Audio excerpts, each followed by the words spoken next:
Historically, some of the coolest inventions ever are built in a cave with a box of scraps, and this Framework 16 laptop is no different. I mean, maybe it's a little different since I intentionally chose the DIY version so I could channel my internal Iron Man. I could obviously spend a few more bucks and have Framework do the assembling for me, but where's the fun in that? Framework laptops are the only laptops that ship like this. And this, their most powerful 16-inch laptop, has an impressive, upgradable NVIDIA GeForce RTX 5070 graphics card inside. A graphics card that I can swap out and upgrade in just a few minutes. The first modular laptop of its kind. Plus, the whole Framework design is foolproof. Watch this.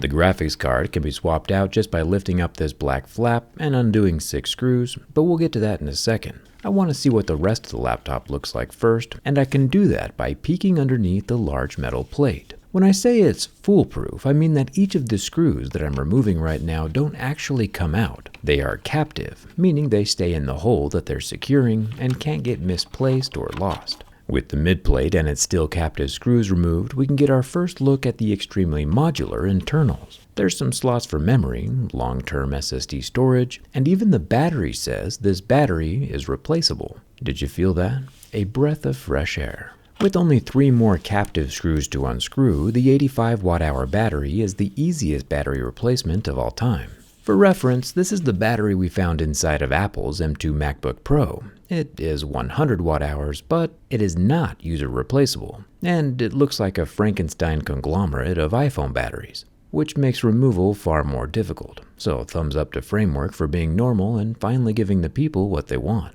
The 2 lower loudspeakers are also modular. Each include a 1-watt woofer and a 1-watt tweeter, for 4 speakers in total. The coolest module though, and something I've never seen in a laptop before, is the ability to swap out and upgrade the modular graphics card. All made possible by removing 4 screws and pulling up on this interposer. Just don't touch the gold contact pads on the bottom. An interposer is a high bandwidth bridge, a connector designed for repeated swaps of powerful components. We can unscrew 2 more captive screws, identified with the orange markers, and this allows the whole graphics card module to be released out the back. Meaning I can upgrade this graphics card in the future all in about 4 minutes. Also, if you're not into gaming or video editing, you can use the same interposer and the same cavity to add more internal SSDs instead. A modular design is basically unheard of in the laptop space, and I hope Tim Cook is watching. Normally a GPU is soldered onto the mainboard for portability, which, like true, the Framework is 20mm thick, versus the MacBook Pro at 16mm thick, but all things considered, it's really not all that big of a difference, and I think it's pretty amazing. I'll remove the upper airflow grill and fingerprint scanning power button from the laptop, and normally a person wouldn't need to go this deep, since the mainboard is not as likely to need replacing, but since it has marked and numbered screws, 1 through 8, I think we should just keep going for the fun of it.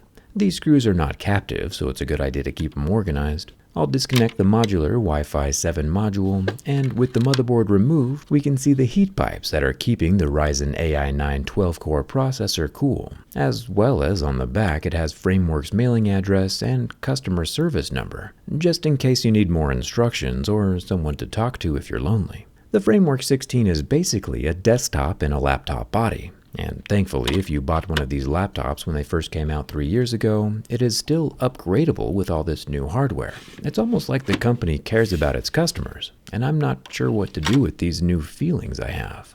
With the motherboard back in place and our interposer bridge installed onto the graphics card, I can set in our long-term storage.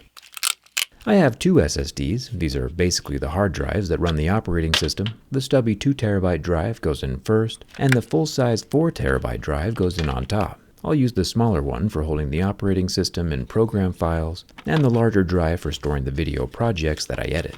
The short-term DDR5 memory sticks click in on the right side of the motherboard. I have 2 of the 24GB sticks for 48GB of RAM in total, which should be plenty to edit my 4K footage with. I don't do a whole lot of gaming, but video editing uses all the same hardware. So having a gaming laptop still gets the job done best. And you might be like, hey Jerry, where's the keyboard? And that's a very valid question. The keyboard is actually hot swappable and modular as well.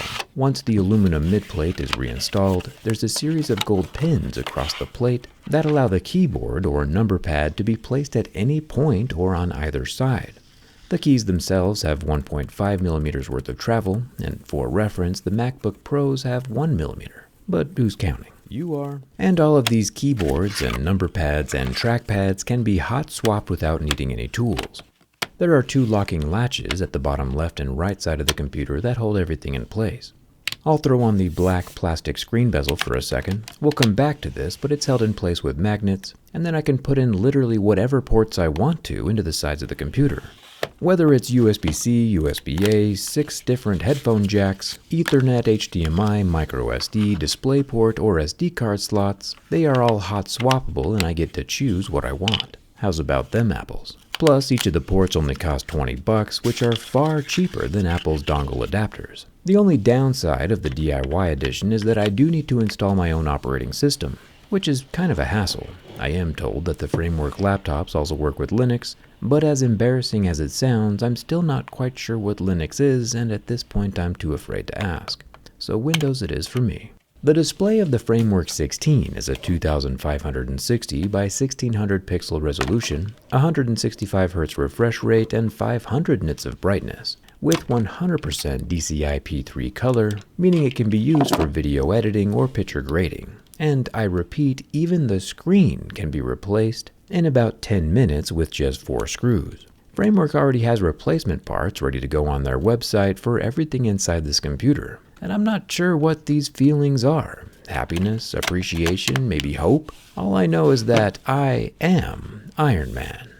And I don't think I'll ever be going back to a regular old laptop ever again. Framework is where it's at. If you want one of my teardown skins for your own Framework laptop, I'll leave a link down in the description. We also have teardown skins for MacBooks and every popular smartphone, so you too can look like the genius billionaire playboy philanthropist that you are. Thanks a ton for watching. I'll see you around.